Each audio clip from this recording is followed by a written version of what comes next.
America has longed to hear for several long months. The bad man is back once again. John Dales here with you on Beat the Bookie. My last time giving you winners sitting in this chair, but no better time of the year for it. The Final Four is happening. We'll get right into it, but before we do, let's take a look at what happened last week on this program. Spencer Pierce came on the show, and as is the custom here on BTB, he lost money. When I went back today, obviously knowing what I know now about how things went down, it was like watching those old videos of people saying how unsinkable the Titanic was. When I watched him give us a Final Four of Tennessee, Alabama, UCLA, and Texas. That's right, 0 for 4. And he started in the Sweet 16 when he was given those. Pretty rough. Ended up losing $22. But like I said, losing has been both the standard and the expectation on BTB in the spring of 2023. Jacob Morris and Ian Unsworth, the only ones in the green. Underrated. Calvin Cristoforo has skated by after losing $44. I just needed to bring that up because not enough people have so far on this show. But time to make up for some of that deficit, and let's get into our big games. We start with Florida Atlantic and San Diego State. Nobody expected these two teams to be here, and you're a liar if you're saying you did. SDSU got here by playing outstanding defense. I told you on another program on this network that if they held Bama below 70 points, they'd win that game. That's exactly what happened in that contest. FAU is here because they're a fantastic team. No one player makes or breaks it for them. They play unselfish. Their head coach has been compared to Ted Lasso in the way that he inspires these guys.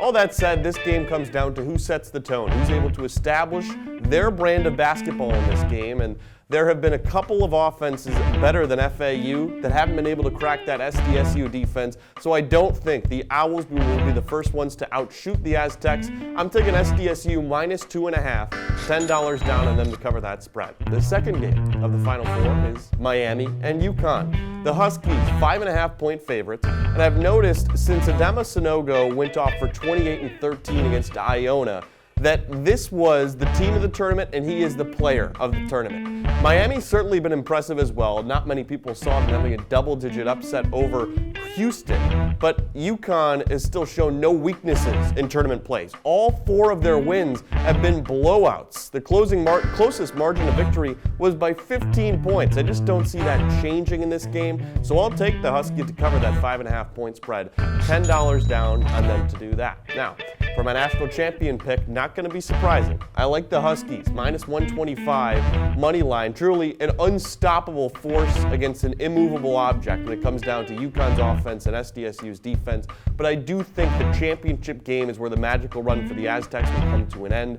I will say, I noticed on Twitter, UConn's mascot, a live Husky by the name of Jonathan the 14th, not allowed to travel with the team because he couldn't fit underneath the seat on an airplane. So there's certainly a mascot curse up in the air. He was with the team the first 2 weekends. I'm willing to go against that bad mojo, though. $10 down in the Huskies to cut down the nets in Houston. Now let's see what the guys on the other side of the glass have to say. The C-suite, they've disagreed with my picks before. They're with me for most of these ones. They like UConn as well, but they have FAU covering that 2.5-point spread in the first contest. And also of note, the hosts so far much better than the C-suite this spring. We're going to keep that the same in this one. But now to my picks. We had to get creative here because there simply aren't a lot of other NCAA tournament games other than the ones I mentioned. In fact, none. That said, we begin with a prop bet. 2 or more three-pointers being made in the first minute of SDSU and FAU. Yes is plus 210. No is minus 280. I'm taking no. The game's played in a football stadium. We always hear about the depth perception being off for a team's first game there. Granted, last time I said that and used this logic about a game in the Final Four, Villanova dropped 100 points on Oklahoma. That was a long time ago, though. I'm saying not going to be 2 or more threes in the first 3 minutes.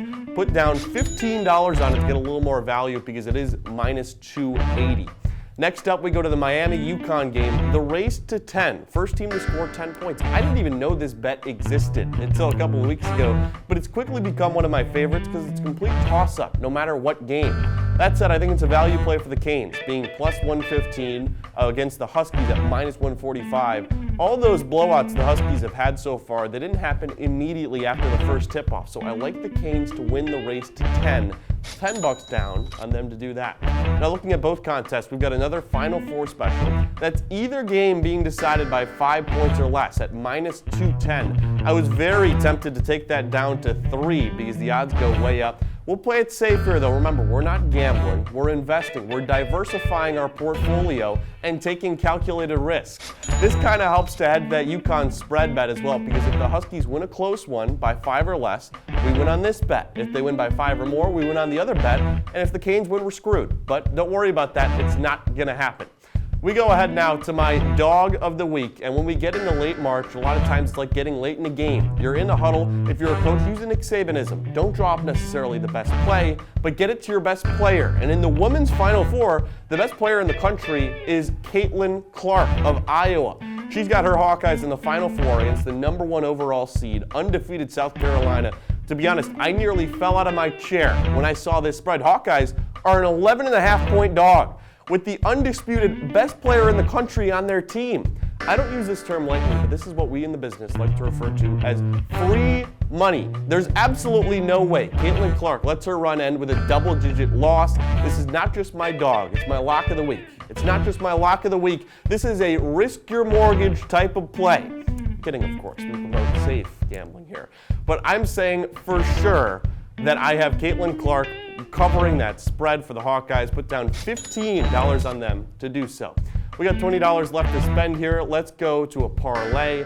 I've been on this program a handful of times. I've only ever hit my parlay once. I went back and examined my picks though, and I'll be honest with you, not a lot of great excuses. They were all great picks at the time. But one thing I've noticed is often when I'm on here, there's so many games that the parlay doesn't feature games I've already talked about. Thankfully, as I already mentioned, the Final Four, we don't have that problem. So let's go with what we already know is going to happen, that being UConn and San Diego State winning their games. Very confident in those picks. It's almost like watching a rerun of a TV episode where you know what's going to happen, because that's what's going to happen in those games. Each of those two teams are going to win. Not necessarily going to be entertaining or uncertain. But you can't criticize me about going chalk. The last leg of the parlay features anybody but South Carolina to win the NCAA women's tournament.